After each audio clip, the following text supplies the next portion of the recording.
Welcome back, everyone. This is another heartbreaking true crime tale. First, I want to thank all of you who are supporting this channel. Your support means a lot. Now let's move forward with today's video. It's going to start with a blurry shot of a country road. It's dark and the wind is blowing through some trees. You hear what sounds like footsteps in the distance. That's all I have for you today. So let's just get into it. On October 1994, a woman named Shirley Ann Duguay was driving down a country road in Prince Edward Island, Canada. She was heading home from her sister's house where she had been babysitting her niece. As she drove, she looked over at the passenger side window and saw a man she knew. His name was Douglas Beamish and he had been her boyfriend almost 2 years earlier, but they had recently broken up. However, they hadn't broken up on good terms. What made it so strange was that he shouldn't have been there. And when their eyes met, he quickly turned around and headed home. He lived about 13 miles away, but Shirley thought it was odd that he would be walking along that road at night. She shrugged it off and continued driving home. As she approached her farmhouse, she pulled into the driveway and killed the engine. She got out of the car and went to the front door. Her 5 children were asleep, so she quietly made her way inside. When she opened the door, she could hear them breathing steadily. They were all sleeping peacefully, and she smiled. The house was filled with the sound of silence as she walked into the kitchen. She put her keys on the counter, then headed down the hallway to check on her kids one last time. Then she went back to the kitchen. At some point, Shirley stepped outside to get something out of her car. That was the last time anyone saw her alive. Her family noticed that she was gone from the bedroom, so they called out to her, but she didn't respond. About an hour later, her son came looking for her. He was confused because the front door was unlocked, and her car was still in the driveway. But she was nowhere to be found. He started calling out for her, but no answer. Eventually, he went out to look for her. And when he returned home, he told his brother to keep calling out for her while he called the cops.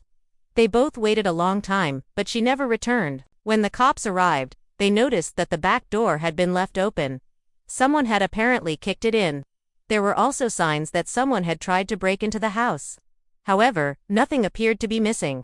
All they could think was that maybe Shirley had run off with someone, or maybe she had gotten into a fight with somebody and they had kidnapped her. She was officially reported missing at 6:47 a.m. on October 23, 1994.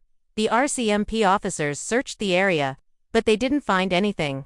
3 days later, they received a call from a local resident.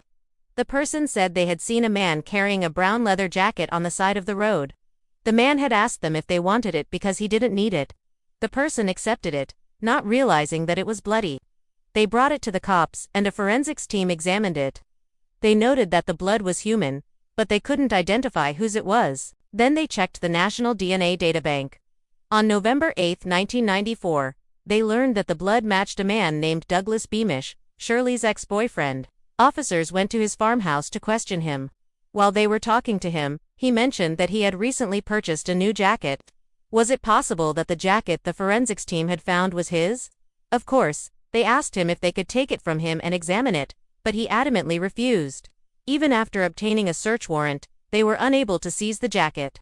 He refused to cooperate, so they let him go. The people conducting the investigation believed that Douglas was hiding something. To get the jacket, they decided to put surveillance cameras on his home day and night. They did that for 3 months, but he never left his house. Meanwhile, Shirley was still nowhere to be found.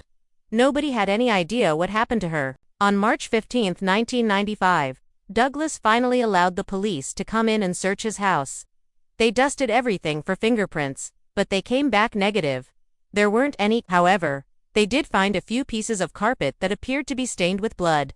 When they tested them, they confirmed that it was human blood, but it wasn't Shirley's.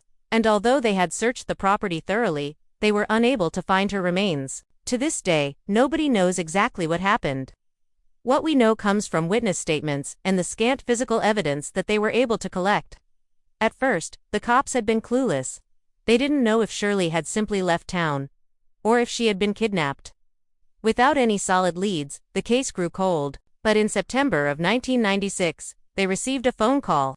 A young couple claimed that they had been driving down that same deserted road in October of 1994. The same night Shirley vanished. They said they had seen her car parked on the shoulder of the road with its doors open. Then they saw her walking toward a nearby ditch. They said that they had stopped to see if she needed help, but by the time they had reached her, she was gone. They continued driving until they spotted a man walking along the road. He seemed to be arguing with himself, but they couldn't hear what he was saying. Still, they thought it was odd that a man would be walking alone on a deserted road in the middle of the night. Just to make sure everything was okay, they drove a little further ahead, then turned around and headed back. By the time they reached the spot where they had seen the man, he was gone. At first, the cops didn't believe them. After all, it had already been 2 years since Shirley disappeared. Why would these random people come forward with information now? However, upon questioning them again, they learned that they had been telling the truth. It turns out that the couple had been too scared to come forward initially because the man they had seen was Douglas Beamish. He had been convicted of murdering Shirley, but he had appealed the decision, and in July of 1999, the appeal was upheld. The Canadian Supreme Court ruled that the DNA evidence was inadmissible because the collection of the evidence was deemed illegal. Basically, he got off because the cops couldn't prove that he had committed the murder. This devastated Shirley's family and friends. How could he get away with murder? How could he live freely knowing that he had taken an innocent life? Everyone was wondering the same thing. And then, in 2003, the provincial government of Prince Edward Island passed a law stating that animal DNA could be used in criminal cases.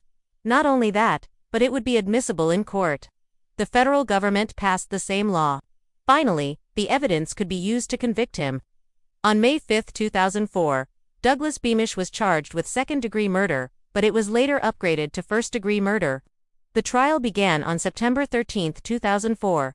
The Crown prosecutor told the jury that Douglas had confessed to killing Shirley in a fit of anger. He had then dumped her body in a ditch. The jury heard witness statements, including the statement from the couple who had seen him on the road, as well as testimony from Shirley's family. They also heard from experts who explained that the blood found in the jacket had a 1 in 10 billion chance of being a match. And finally, they heard from Douglas himself. He took the stand and claimed that he was innocent. After deliberating for 6 hours, the jury found him guilty.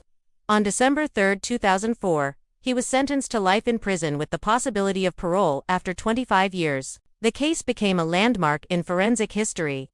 It was the first time that animal DNA had been used to convict a killer in Canada.